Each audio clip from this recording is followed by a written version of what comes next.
اعوذ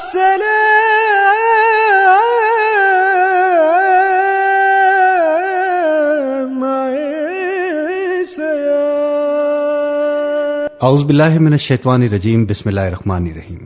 تمام تعریفیں اس پاک پروردگار کے لیے کہ جو تمام جہانوں کا پالنے والا ہے، اور لاکھوں کروڑوں درود و سلام آن حضرت صلی اللہ علیہ وآلہ وسلم اور ان کی آل پر۔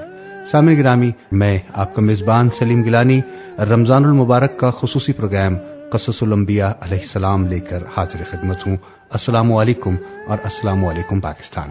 پروگرام قصص الانبیاء علیہ السلام میں آج اللہ کے پاک پیغمبر حضرت موسیٰ اور حضرت ہارون علیہ السلام کا قصہ بیان کرنے کی سعادت عظیم حاصل کریں گے۔ حضرت موسیٰ علیہ السلام کا نسب کچھ یوں ہے: موسیٰ بن عمران بن قاہس بن آزر بن لاوی بن یعقوب بن اسحاق بن ابراہیم علیہ السلام۔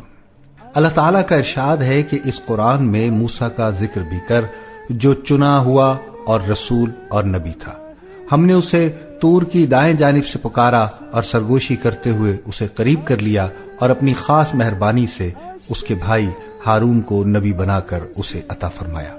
قرآن مجید میں اللہ تعالیٰ نے بہت سے مقامات پر آپ کا ذکر فرمایا ہے، بعض مقامات پر اختصار کے ساتھ اور بعض مقامات پر تفصیل کے ساتھ۔ اس پروگرام میں ان سب آیات پر تفسیر میں اپنے اپنے مقام پر بات کرنے کی کوشش کریں گے۔ یہاں ہم قرآن و حدیث اور بنی اسرائیل سے منقول روایات کی روشنی میں موسیٰ علیہ السلام کی سیرت طیبہ کو شروع سے آخر تک بیان کریں گے انشاءاللہ۔ سامعین گرامی، اللہ تعالیٰ نے فرعون کو راہ ہدایت دکھانے اور ظلم و ستم سے روکنے کے لیے حضرت موسیٰ علیہ السلام کو مبعوث فرمایا۔ ارشاد باری تعالیٰ ہے: طاسین میم، یہ روشن کتاب کی آیتیں ہیں، ہم آپ کے سامنے موسیٰ اور فرعون کا صحیح واقعہ بیان کرتے ہیں ان لوگوں کے لیے جو ایمان رکھتے ہیں۔ یقیناً فرعون نے زمین میں سرکشی کر رکھی تھی اور وہاں کے لوگوں کو گروہ بنا کر رکھا تھا، اور ان میں سے ایک جماعت کو کمزور کر رکھا تھا۔ ان کے لڑکوں کو تو ذبح کر ڈالتا اور ان کی لڑکیوں کو چھوڑ دیتا تھا۔ بے شک وہ مفسدوں میں سے تھا۔ پھر ہم نے چاہا کہ ہم ان پر کرم فرمائیں جنہیں زمین میں بے حد کمزور کر دیا گیا تھا، اور ہم انہی کو پیشوا اور زمین کا وارث بنائیں، اور یہ بھی کہ ہم انہیں زمین میں قدرت و اختیار دیں، اور ہم فرعون اور حامان اور ان کے لشکروں کو وہ منظر دکھائیں جس سے وہ ڈر رہے ہیں۔ اللہ تعالیٰ نے واقعے کو پہلے مختصر طور پر بیان فرمایا ہے، پھر اس کی تفصیل بیان کی ہے۔ چنانچہ اللہ تعالیٰ نے بتایا کہ وہ اپنے نبی کے سامنے موسیٰ علیہ السلام اور فرعون کا واقعہ صحیح بیان فرمائے، یعنی اس قدر صحیح کہ سننے والا تمام واقعات کو اپنی آنکھوں سے دیکھ رہا ہے۔ ارشاد باری تعالیٰ ہے: یقیناً فرعون نے زمین میں سرکشی کی تھی۔ اس کا مطلب یہ ہے کہ فرعون نے ظلم و طغیان اور بغاوت و عصیان کا راستہ اختیار کیا، دنیا کی زندگی کو اہمیت دی اور رب عظیم و برتر کی اطاعت سے سرتابی کی، اور وہاں کے لوگوں کو گروہ بنا کر رکھا تھا، یعنی اپنی رعیت کو مختلف گروہوں میں تقسیم کر دیا تھا۔ ان میں ایک فرقے کو کمزور بنا رکھا تھا۔ اس سے مراد بنی اسرائیل کی قوم ہے جو اللہ کے نبی حضرت یعقوب علیہ السلام بن اسحاق علیہ السلام بن ابراہیم علیہ السلام کی اولاد میں سے تھے، اور اس زمانے میں پوری دنیا میں سب سے افضل تھے۔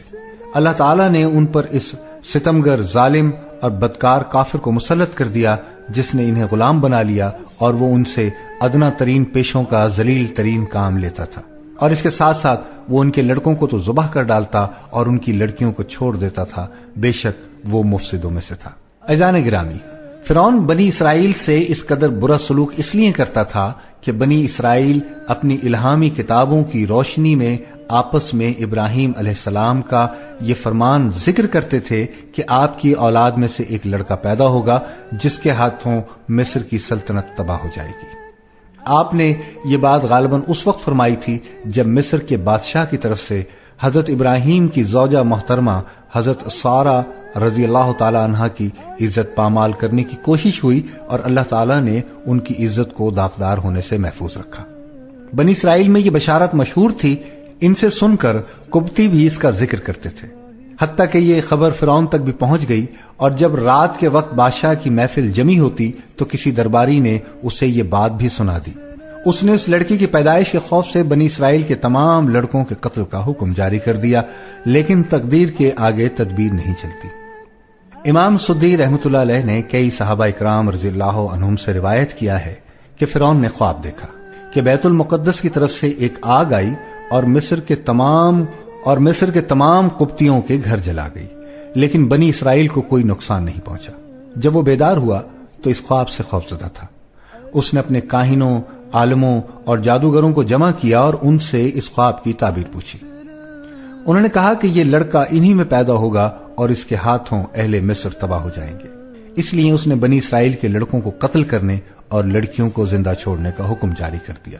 اسی لیے اللہ تعالیٰ نے فرمایا ہے، پھر ہم نے چاہا کہ ہم ان پر کرم فرمائیں جنہیں زمین میں بے حد کمزور کر دیا گیا تھا، اور وہ بنو اسرائیل تھے، اور ہم ان کو پیشوا اور زمین کا وارث بنائیں، یعنی آخرکار مصر کی حکومت اور سرزمین انہیں مل جائے، اور یہ بھی کہ اور ہم انہیں زمین میں قدرت و اختیار دیں، اور فرعون اور حامان اور ان کے لشکروں کو وہ منظر دکھائیں جس سے وہ ڈر رہے تھے، یعنی ہم کمزوروں کو طاقتور، مغلوب کو غالب اور ذلیل کو عزت والا بنائیں گے۔ چنانچہ بنی اسرائیل کو یہ سب کچھ نصیب ہوا جیسے کہ اللہ تعالیٰ نے فرمایا ہے، اور ہم نے ان لوگوں کو جو بالکل کمزور شمار کیے جاتے تھے اس سرزمین کے مشرق و مغرب کا مالک بنا دیا، جس میں ہم نے برکت رکھی ہے، اور آپ کے رب کا نیک وعدہ بنی اسرائیل کے حق میں ان کے صبر کی وجہ سے پورا ہو گیا۔ اور اسی طرح دوسرے مقام پر فرمایا، بالآخر ہم نے انہیں باغات سے، چشموں سے، خزانوں سے اور اچھے اچھے مقامات سے نکال کر باہر کیا، اسی طرح ہوا، اور ہم نے ان تمام چیزوں کا وارث بنی اسرائیل کو بنا دیا۔ عزیزان گرامی، فرعون بنی اسرائیل کو ملنے والی بشارت اور اپنے خواب کی وجہ سے بے حد خوفزدہ ہوا، لہذا اس نے ہر طرح کی احتیاطی تدابیر اختیار کی تاکہ موسیٰ علیہ السلام کی پیدائش ہی نہ ہو، حتیٰ کہ اس نے کچھ مردوں اور دایا عورتوں کو اس کام کے لیے مقرر کر دیا تھا کہ جو عورت امید سے ہو ان کے پاس جائیں اور ان کے ہاں پیدائش کے اوقات کا علم رکھیں۔ چنانچہ جب بھی کسی عورت کے ہاں بیٹا پیدا ہوتا، وہ جلاد اسی وقت اسے ذبح کر ڈالتے۔ اہل کتاب یہ بھی کہتے ہیں کہ وہ لڑکوں کو قتل کرنے کا حکم اس لیے دیتا تھا کہ بنی اسرائیل کی طاقت کہیں نہ بڑھ جائے اور کسی لڑائی کے موقع پر وہ غالب نہ آ جائیں۔ یہ بات محل نظر آتی ہے، بلکہ واضح طور پر غلط ہے۔ یہ بات بچوں کے قتل کے اس حکم کے بارے میں کہی جا سکتی ہے جو فرعون نے حضرت موسیٰ علیہ السلام کو نبوت ملنے کے بعد جاری کیا، جیسا کہ اللہ تعالیٰ نے فرمایا ہے، پس ان کے پاس موسیٰ ہماری طرف سے دین حق لے کر آئے تو انہوں نے کہا کہ ان کے ساتھ جو ایمان والے ہیں ان کے لڑکوں کو تو مار ڈالو اور ان کی لڑکیوں کو زندہ رکھو۔ اسی وجہ سے بنی اسرائیل نے کہا تھا، ہم تو ہمیشہ مصیبت میں ہی رہے، آپ کی تشریف آوری سے قبل بھی اور آپ کی تشریف آوری کے بعد بھی۔ سامعین گرامی، اسی لیے صحیح بات یہ معلوم ہوتی ہے کہ فرعون نے بچوں کے قتل کا پہلا حکم موسیٰ علیہ السلام کے وجود میں آنے کے ڈر سے جاری کیا تھا۔ ادھر فرعون کی یہ تدبیریں تھیں، ادھر تقدیر اس پر ہنس رہی تھی اور کہہ رہی تھی، اے ظالم بادشاہ جسے اپنی افواج کی کثرت پر، اپنے اقتدار کی طاقت پر اور وسیع سلطنت پر غرور ہے، اس عظیم خالق کی طرف سے جس کی تقدیر کا کوئی توڑ نہیں اور جس کے فیصلوں کو رد کرنے کی کسی کو مجال نہیں، یہ فیصلہ ہو چکا ہے کہ جس بچے سے تو خوف زدہ ہے، جس کی وجہ سے تو نے بے شمار معصوم بچوں کو قتل کیا ہے، وہ تیرے ہی گھر میں پرورش پائے گا اور تیرے ہی گھر میں کھائے گا پیے گا، تو خود اسے بیٹا بنا کر پالے گا اور رب کے بھیدوں کو تو نہیں جانتا، اور پھر تیری دنیا اور آخرت کی تباہی اسی کے ہاتھ ہوگی، کیونکہ تو اس کے لائے ہوئے واضح حق کو جھٹلائے گا اور اس پر نازل ہونے والی وحی پر ایمان نہیں لائے گا، اور اس لیے بھی کہ تجھے بلکہ تمام مخلوق کو معلوم ہو جائے کہ آسمانوں اور زمینوں کے مالک ہی کی یہ شان ہے کہ وہ جو چاہتا ہے کرتا ہے، اور وہی قدرت اور قوت والا ہے، اسی کی مشیت ہر حال میں پوری ہو کر رہتی ہے۔ عزیزان گرامی، متعدد مفسرین نے بیان کیا ہے کہ قبطیوں نے فرعون سے شکایت کی کہ بنی اسرائیل کے لڑکے قتل کرنے کی وجہ سے ان کی تعداد کم ہوتی جا رہی ہے، اور خطرہ ہے کہ ان کے بڑے مرتے جائیں گے اور بچے قتل ہوتے جائیں گے، تو ایک وقت ایسا آئے گا جب ہمیں وہ کام خود کرنے پڑیں گے جو بنی اسرائیل کرتے ہیں۔ تب فرعون نے حکم دیا کہ 1 سال بچے قتل کیے جائیں اور 1 سال رہنے دیے جائیں۔ وہ فرماتے ہیں کہ حضرت ہارون علیہ السلام اس سال پیدا ہوئے جس سال بچے قتل نہیں کیے جا رہے تھے، اور حضرت موسیٰ علیہ السلام اس سال پیدا ہوئے جس سال بچے قتل کیے جا رہے تھے۔ آپ کی والدہ فکر مند ہوئیں اور انہوں نے حمل کے ابتدائی ایام ہی سے احتیاط کی۔ ان سے حمل کی علامات بھی ظاہر نہ ہوئی، جس کی وجہ سے دوسروں کو حمل کا علم نہ ہو سکا۔ جب حضرت موسیٰ علیہ السلام کی ولادت ہوئی تو اللہ تعالیٰ نے ان کے دل میں ڈال دیا کہ ان کے لیے ایک صندوق بنا لے۔ آپ کا گھر نیل کے کنارے پر تھا۔ آپ نے صندوق کو ایک رسی سے باندھ دیا۔ حضرت موسیٰ علیہ السلام کو دودھ پلاتی اور جب خطرہ محسوس کرتی تو آپ کو صندوق میں ڈال کر دریا میں چھوڑ دیتی اور خود رسی کا سرا پکڑے رکھتی۔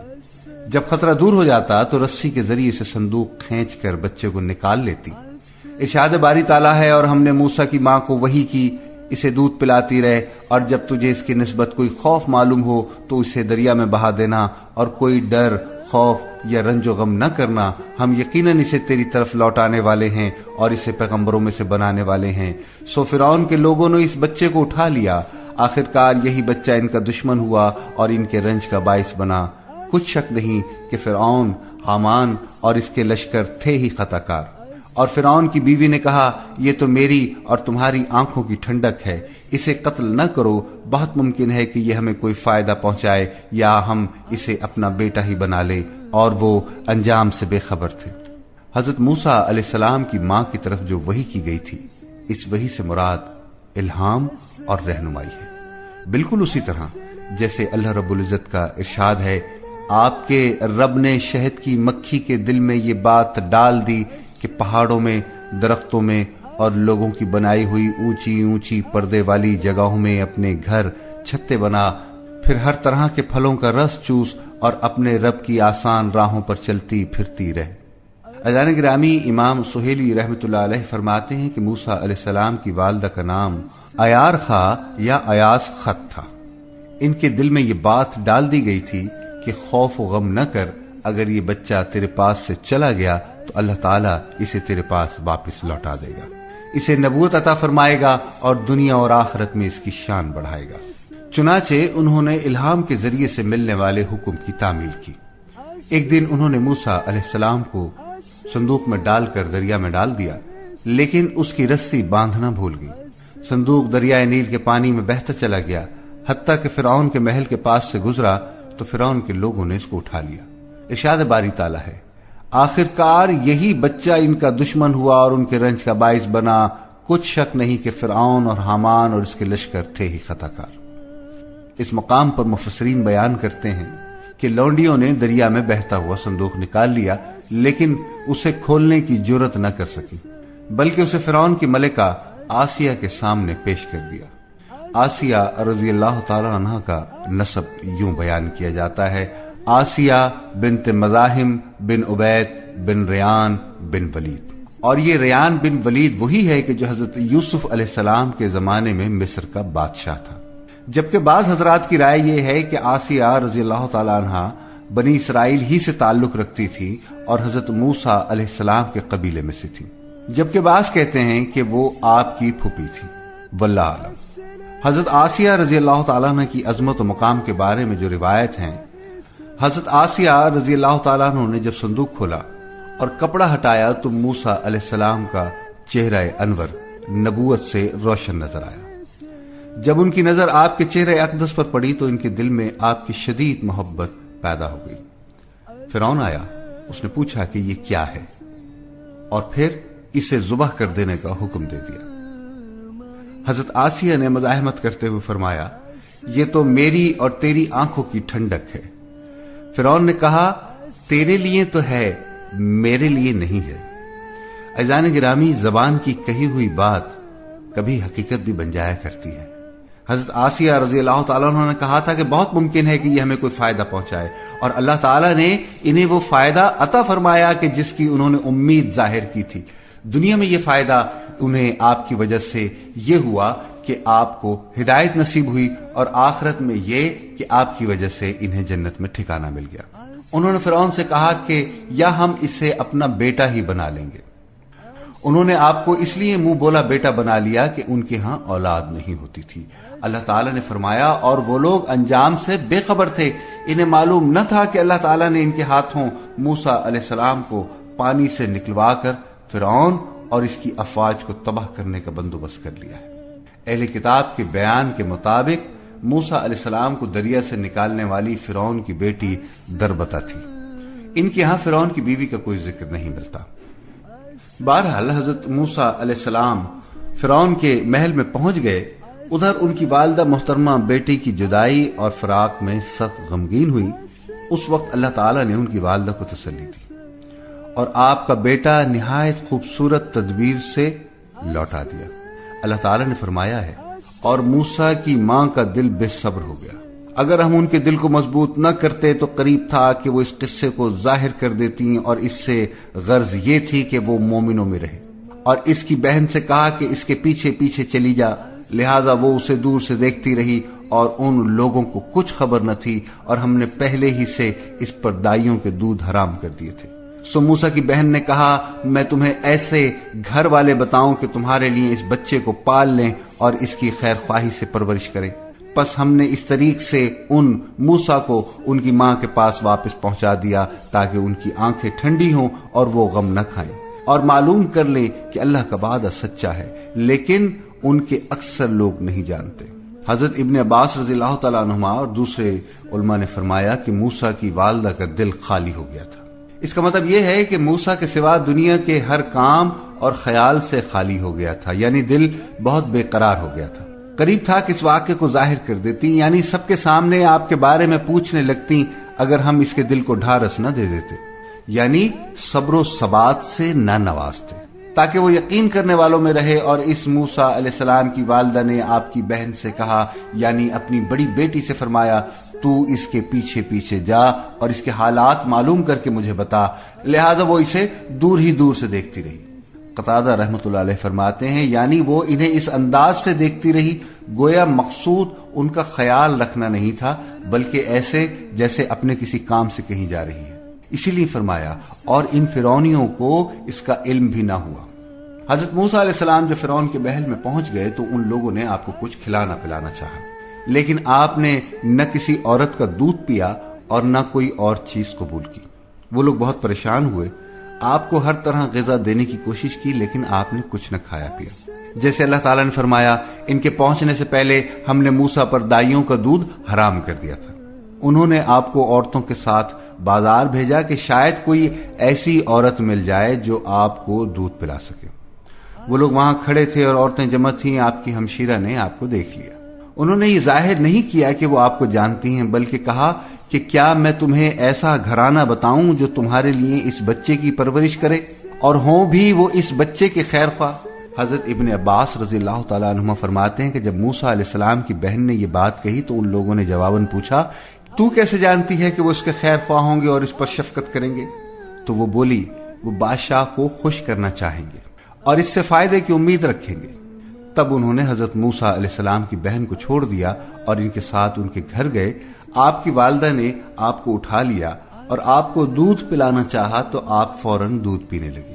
وہ لوگ بہت خوش ہوئے۔ ایک آدمی نے جا کر فوراً حضرت آسیہ رضی اللہ تعالیٰ عنہا کو خوشخبری سنائی۔ حضرت آسیہ نے موسیٰ علیہ السلام کی والدہ کو محل بلوا بھیجا اور انہیں وہاں رہنے کی پیشکش کی اور کہا کہ ان پر ملکہ کی نظر عنایت ہوگی۔ انہوں نے یہ پیشکش قبول کرنے سے معذرت کر لی اور عرض کی کہ میں بال بچے والی عورت ہوں، میرا خاوند بھی موجود ہے، اس لیے خاوند کی خدمت اور بچوں کی دیکھ بھال کے لیے مجھے اپنے گھر میں رہنا پڑے گا۔ میں تو دودھ پلانے کی خدمت صرف اسی صورت میں انجام دے سکتی ہوں کہ آپ بچوں کو میرے ساتھ ہی میرے گھر میں رہنے دیں۔ آسیہ رضی اللہ تعالیٰ عنہ نے اجازت دے دی اور موسیٰ علیہ السلام کی والدہ کی تنخواہ مقرر کر دی اور اس کے علاوہ انعام و خلت سے بھی نوازا۔ آپ بچے کو لے کر گھر آ گئی اور اللہ نے بیٹے کو ماں سے ملا دیا۔ ارشاد باری تعالیٰ ہے، پھر ہم نے اسے اس کی ماں کی طرف لوٹا دیا تاکہ اس کی آنکھیں ٹھنڈی رہیں اور وہ آزردہ خاطر نہ ہو، اور جان لے کہ اللہ کا وعدہ سچا ہے، یعنی اللہ نے آپ کو واپس پہنچانے اور رسول بنانے کا وعدہ فرمایا تھا تو اب واپس پہنچانے کا وعدہ پورا ہو گیا ہے۔ اور اس سے یہ ثابت ہوتا ہے کہ ان کی رسالت کی خوشخبری بھی سچ ہے جو ضرور پوری ہوگی، لیکن اکثر لوگ نہیں جانتے۔ عزیزان گرامی، جس رات موسیٰ علیہ السلام کو اللہ تعالیٰ سے ہم کلام ہونے کا شرف حاصل ہوا، اس موقع پر اللہ تعالیٰ نے موسیٰ علیہ السلام کو اپنے احسانات یاد دلاتے ہوئے فرمایا، ہم نے تجھ پر ایک بار اور بھی بڑا احسان کیا ہے جب ہم نے تیری ماں کو وہ الہام کیا جس کا ذکر اب کیا جا رہا ہے کہ تو اسے صندوق میں بند کر کے دریا میں چھوڑ دے، بس دریا اسے کنارے لا ڈالے گا اور میرا اور خود اس کا دشمن اسے لے لے گا، اور میں نے اپنی طرف کی خاص محبت اور مقبولیت تجھ پر ڈال دی تاکہ تیری پرورش میری آنکھوں کے سامنے کی جائے، یعنی تجھے آرام و آسائش کے ساتھ بہترین غذا اور بہترین لباس ملے، اور یہ سب اس لیے کہ تجھے میری خصوصی حفاظت حاصل ہے، کیونکہ میں نے تجھ پر احسانات فرمائے ہیں اور تیرے لیے وہ کچھ مقدر فرما دیا جس کی قدرت میرے سوا کسی کو حاصل نہیں۔ اور پھر ارشاد باری تعالیٰ ہے، یاد کر جب تیری بہن چل رہی تھی اور کہہ رہی تھی اگر تم کہو تو میں تمہیں بتاؤں جو اس کی کفالت کرے، اس تدبیر سے ہم نے تجھے پھر تیری ماں کے پاس پہنچایا کہ اس کی آنکھیں ٹھنڈی رہیں اور غمگین نہ ہوں، اور تو نے ایک شخص کو مار ڈالا تھا، اس پر بھی ہم نے تجھے غم سے بچا لیا، غرض ہم نے تجھے اچھی طرح آزما لیا۔ اور پھر ارشاد باری تعالیٰ ہے، اور جب موسیٰ اپنی جوانی کو پہنچ گئے اور پورے توانا ہو گئے تو ہم نے انہیں حکمت اور علم عطا فرمایا، نیکی کرنے والوں کو ہم اسی طرح بدلہ دیا کرتے ہیں۔ اور موسیٰ ایک ایسے وقت میں شہر آئے جب شہر کے لوگ غفلت میں تھے، تو یہاں دو شخصوں کو لڑتے ہوئے پایا، یہ ایک تو اس کے رفیقوں میں سے تھا اور دوسرا اس کے دشمنوں میں سے تھا۔ اس کی قوم والوں نے اس کے خلاف جو اس کے دشمنوں میں سے تھا اس موسیٰ سے فریاد کی، جس پر موسیٰ نے اسے ایک ضرب لگائی جس سے وہ مر گیا۔ موسیٰ کہنے لگا یہ تو شیطانی کام ہے، یقیناً شیطان دشمن اور کھلے طور پر بہکانے والا ہے، اور پھر دعا کرنے اور کہنے لگا اے پروردگار میں نے خود اپنے اوپر ظلم کیا، تو مجھے معاف فرما۔ سو اللہ تعالیٰ نے انہیں بخش دیا اور وہ بخشش اور بہت مہربانی کرنے والا ہے۔ موسیٰ کہنے لگے اے میرے رب جیسے تو نے مجھ پر یہ کرم فرمایا، میں بھی اب ہرگز کسی گنہگار کا مددگار نہ بنوں گا۔ اللہ تعالیٰ نے پہلے یہ بیان فرمایا کہ اس نے آپ کی والدہ پر احسان کیا، آپ کو ان کے پاس واپس پہنچا دیا، اور اب سامعین گرامی بیان یہ ہو رہا ہے کہ جب آپ اپنی پوری جوانی کو پہنچ گئے اور پورے توانا ہو گئے، یعنی جسمانی اور اخلاقی طور پر کمال کے درجے تک پہنچ گئے۔ اکثر علماء کے نزدیک اس سے 40 سال کی عمر مراد ہے، تب اللہ تعالیٰ نے آپ کو حکمت اور علم نبوت اور رسالت کا منصب عطا فرمایا، جس کی بشارت آپ کی والدہ کو اس فرمان میں دی گئی تھی، ہم یقیناً اسے تیری طرف لوٹانے والے ہیں اور اسے پیغمبر بنانے والے ہیں۔ اور اس کے بعد اللہ تعالیٰ نے وہ واقعہ بیان کیا جو حضرت موسیٰ علیہ السلام کے مصر سے نکل کر مدین کے علاقے میں پہنچنے کا باعث بنا۔ آپ وہیں قیام پذیر رہے حتیٰ کہ مقررہ مدت ختم ہو گئی، اور پھر اللہ تعالیٰ نے آپ سے ہم کلام ہو کر آپ کو نبوت سے سرفراز فرمایا، جیسا کہ آگے بیان ہوگا۔ ارشاد باری تعالیٰ ہے اور موسیٰ ایک ایسے وقت شہر آئے جب شہر کے لوگ غفلت میں تھے، اور اس میں وقت کی بابت حضرت ابن عباس رضی اللہ تعالیٰ عنہما، سعید بن جبیر، اکرمہ، قتادہ اور سدی رحمۃ اللہ علیہم فرماتے ہیں کہ یہ دوپہر کا وقت۔ حضرت ابن عباس رضی اللہ تعالیٰ عنہما سے ایک قول یہ بھی مروی ہے کہ اس سے مراد مغرب اور عشاء کے درمیان کا وقت ہے۔ ارشاد باری تعالیٰ کا مفہوم، یہاں دو شخصوں کو لڑتے ہوئے پایا، یعنی وہ آپس میں جھگڑ رہے تھے۔ یہ ایک تو اس کے رفیقوں میں سے تھا یعنی بنی اسرائیل میں سے تھا، اور دوسرا اس کے دشمنوں میں سے یعنی قبطی تھا۔ اس کے قوم والے نے اس کے خلاف جو اس کے دشمنوں میں سے تھا موسیٰ علیہ السلام سے فریاد کی، اور اس کی وجہ یہ تھی کہ موسیٰ علیہ السلام کو مصر کے ملک میں ایک باوقار مقام حاصل تھا، کیونکہ آپ کا فرعون سے ایک اہم تعلق قائم ہو چکا تھا جس نے آپ کو بیٹا بنایا تھا، اور آپ نے اس کے گھر میں پرورش پائی تھی۔ اسی وجہ سے بنی اسرائیل کو بھی عزت نصیب ہوئی تھی، اور اب وہ سر اٹھا کر چلنے لگے تھے، کیونکہ وہ دودھ کے رشتے سے خود کو آپ کے ننیالی رشتے دار سمجھتے تھے۔ جب اس اسرائیلی نے اس قبطی کے خلاف موسیٰ علیہ السلام سے فریاد کی تو آپ اس کی طرف مڑے اور اسے ایک ضرب لگائی، یعنی مکہ مارا یا ڈنڈا مارا، جس سے وہ مر گیا۔ وہ قبطی کافر تھا، اللہ کے ساتھ شرک کرنے والا تھا، اور ویسے بھی موسیٰ علیہ السلام سے قتل کرنا نہیں چاہتے تھے بلکہ اسے تنبیہ کرنا اور روکنا چاہتے تھے۔ اس کے باوجود موسیٰ علیہ السلام نے کہا کہ یہ تو شیطانی کام ہے، یقیناً شیطان دشمن اور کھلے طور پر بہکانے والا ہے، اور پھر کہنے لگے اے میرے پروردگار میں نے اپنے آپ پر ظلم کیا، تو مجھے معاف فرما دے۔ اللہ تعالیٰ نے انہیں بخش دیا، وہ بخشش اور بہت مہربانی کرنے والا ہے۔ تو موسیٰ کہنے لگے اے میرے رب جیسے تو نے مجھ پر کرم فرمایا یعنی قوت اور شان عطا فرمائی، میں بھی اب ہرگز کسی گناہگار کا مددگار نہیں بنوں گا۔ تو تو اس کے بعد ارشاد باری تعالیٰ ہے، موسیٰ صبح صبح ڈرتے اندیشے کی حالت میں خبریں لینے کو شہر گئے، اچانک وہی شخص جس نے کل ان سے مدد طلب کی تھی ان سے فریاد کر رہا ہے۔ موسیٰ نے اس سے کہا، اس میں شک نہیں کہ تو سری گمراہ ہے۔ پھر جب اپنے اور اس کے دشمن کو پکڑنا چاہا تو وہ فریادی کہنے لگا، موسیٰ کیا جس طرح تو نے کل ایک شخص کو قتل کیا مجھے بھی مار ڈالنا چاہتا ہے؟ تو ملک میں ظالم اور سرکش ہونا چاہتا ہے، اور تیرا یہ ارادہ ہی نہیں کہ تو اصلاح کرنے والوں میں سے ہو۔ اور شہر کے پرلے کنارے سے ایک شخص دوڑتا ہوا آیا اور کہنے لگا، موسیٰ یہاں کے سردار تیرے قتل کا مشورہ کر رہے ہیں، پس تو فوراً چلا جا، میں یقیناً تیرا خیر خواہ ہوں۔ سامعین گرامی، اس دن جب صبح کے وقت آپ شہر میں چل رہے تھے، کیفیت یہ تھی کہ آپ خوف محسوس کر رہے تھے، ادھر ادھر دیکھ کر چل رہے تھے، تو اچانک وہی اسرائیلی مل گیا جس نے کل آپ سے مدد چاہی تھی اور آپ سے فریاد کی تھی، اور ایک آدمی کے خلاف آپ سے مدد مانگی تھی جس سے آپ کا جھگڑا ہو گیا تھا، اور موسیٰ علیہ السلام نے اس کی بار بار کی شرارتوں کی بنا پر اب اسے ملامت کی اور اسے فرمایا کہ اس میں شک نہیں کہ تو صریح گمراہ ہے۔ پھر آپ نے اس قبطی پر ہاتھ ڈالنے کا ارادہ کیا جو موسیٰ علیہ السلام کا بھی دشمن تھا اور اسرائیلی کا بھی، تاکہ اسے منع کریں اور اسرائیلی کو اس سے چھڑائیں۔ جب آپ اس ارادے سے قبطی کی طرف بڑھے تو اس نے کہا کہ موسیٰ کیا جس طرح تو نے کل ایک شخص کو قتل کیا تھا مجھے بھی مار ڈالنا چاہتا ہے؟ تو ملک میں ظالم اور سرکش ہونا چاہتا ہے، اور تیرا یہ ارادہ ہی نہیں کہ تو اصلاح کرنے والوں میں سے ہو۔ بعض علماء کرام فرماتے ہیں کہ یہ بات اس اسرائیلی نے کہی تھی جس نے موسیٰ علیہ السلام کا گزشتہ روز کا واقعہ دیکھا تھا۔ معلوم یہ ہوتا ہے کہ اس نے جب موسیٰ علیہ السلام کو قبطی کی طرف بڑھتے دیکھا تو وہ یہ سمجھا کہ وہ خود اس اسرائیلی کو سزا دینا چاہتے ہیں، کیونکہ آپ اسے فرما چکے تھے تو صریح گمراہ ہے۔ اس لیے اس شخص نے موسیٰ علیہ السلام سے یہ بات کہہ کر کل والا راز فاش کر دیا، اور قبطی نے فوراً فرعون کے پاس جا کر موسیٰ کی شکایت کر دی۔ اکثر علماء اکرام نے یہی تشریح بیان کی ہے، لیکن یہ بھی ممکن ہے کہ یہ کلام قبطی کا ہو اور اس نے جب آپ کو اپنی طرف بڑھتے دیکھا ہو تو ڈر گیا ہو، اور اس نے اندازے سے یہ بات کہہ دی ہے کہ ممکن ہے کل والے مقتول کو موسیٰ ہی نے قتل کیا۔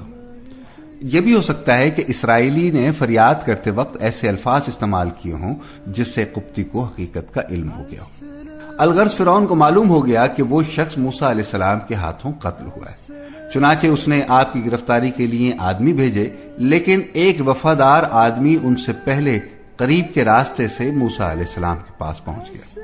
جیسے کہ ارشاد ہے، شہر کے پرلے کنارے سے ایک شخص دوڑتا آیا اور کہنے لگا، اے موسیٰ سردار تیرے قتل کا مشورہ کر رہے ہیں، پس تو شہر سے چلا جا، میں یقیناً تیرا خیر خواہ ہوں، اس لیے یہ بات بتا رہا ہوں۔ تو جب حضرت موسیٰ علیہ السلام کے اتفاقی قتل کی خبر بادشاہ تک پہنچ گئی اور اس نے آپ کو گرفتار کرنے کا حکم دے دیا تو آپ خوف زدہ ہو کر ہجرت کرنے پر مجبور ہو گئے۔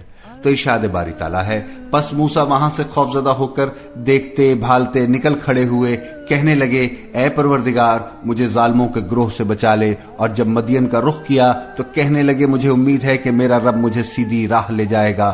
جب آپ مدین کے پانی پر پہنچے تو دیکھا کہ لوگوں کی ایک جماعت وہاں پانی پلا رہی ہے اور دو عورتیں الگ کھڑی اپنے جانوروں کو روک رہی ہیں۔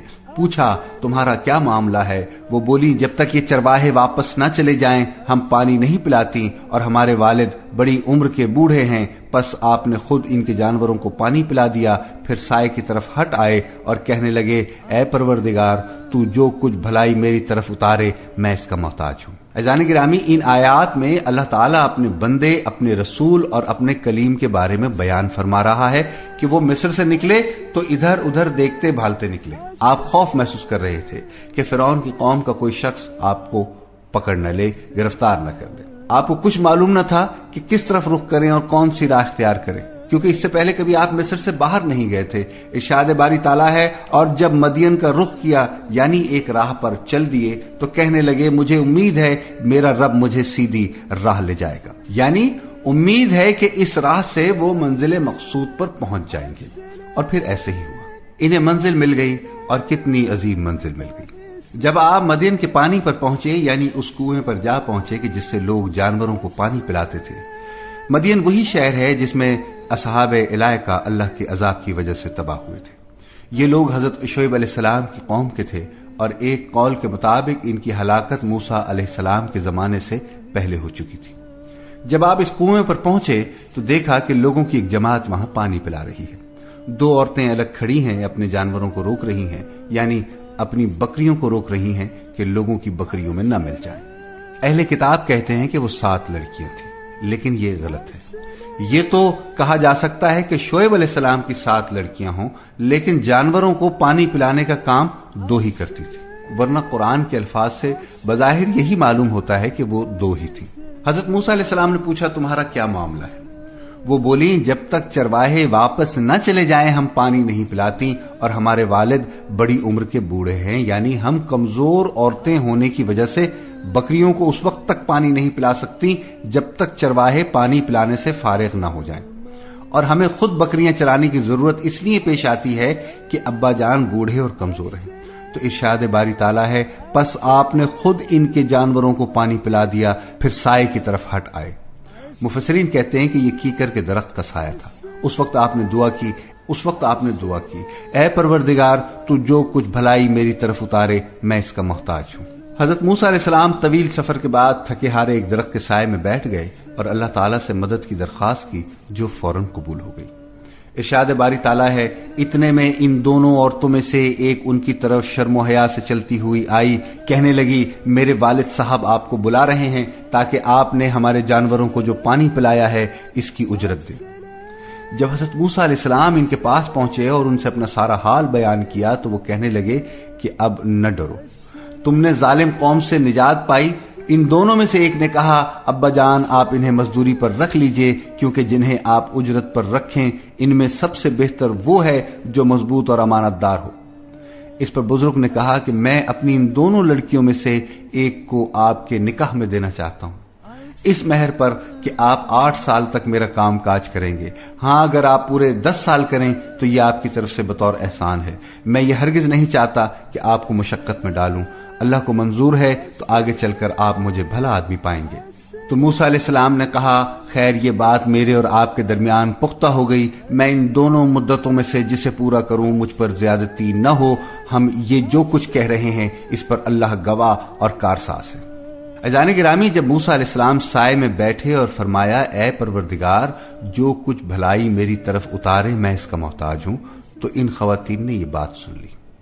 جب وہ والد کے پاس پہنچی تو انہیں اتنی جلدی واپس آ جانے پر تعجب ہوا، تو انہوں نے موسیٰ علیہ السلام کا واقعہ بیان کیا۔ والد نے ایک کو حکم دیا کہ جا کر ان کو بلا لائے، تو ان دونوں عورتوں میں سے ایک شریف زادیوں کی طرح شرم و حیا سے چلتی ہوئی آئی اور کہنے لگی میرے والد صاحب آپ کو بلا رہے ہیں تاکہ آپ نے ہمارے جانوروں کو جو پانی پلایا ہے اس کی اجرت دیں۔ اس نے واضح طور پر وجہ بیان کر دی تاکہ اس کی بات سے کوئی غلط فہمی یا شک و شبہ پیدا نہ ہو۔ یہ بھی اس خاتون کی حیا اور پاک دامنی کا مظہر ہے۔ جب حضرت موسیٰ علیہ السلام ان کے پاس پہنچے اور ان سے اپنا سارا حال بیان کیا اور بتایا کہ مصر کے بادشاہ فرعون کے ڈر سے اپنا وطن مصر چھوڑ کر نکلے ہیں، تو وہ بزرگ کہنے لگے اب نہ ڈر، تو نے ظالم قوم سے نجات پائی، یعنی اب ان کے دائرہ اختیار سے باہر آ گیا، کیونکہ اب آپ ان کی سلطنت کی حدود میں نہیں ہو۔ بزرگ نے آپ کی مہمان نوازی کی، عزت و احترام سے رکھا، آپ کا واقعہ سن کر خوشخبری دی کہ آپ ان سے نجات پا چکے ہیں۔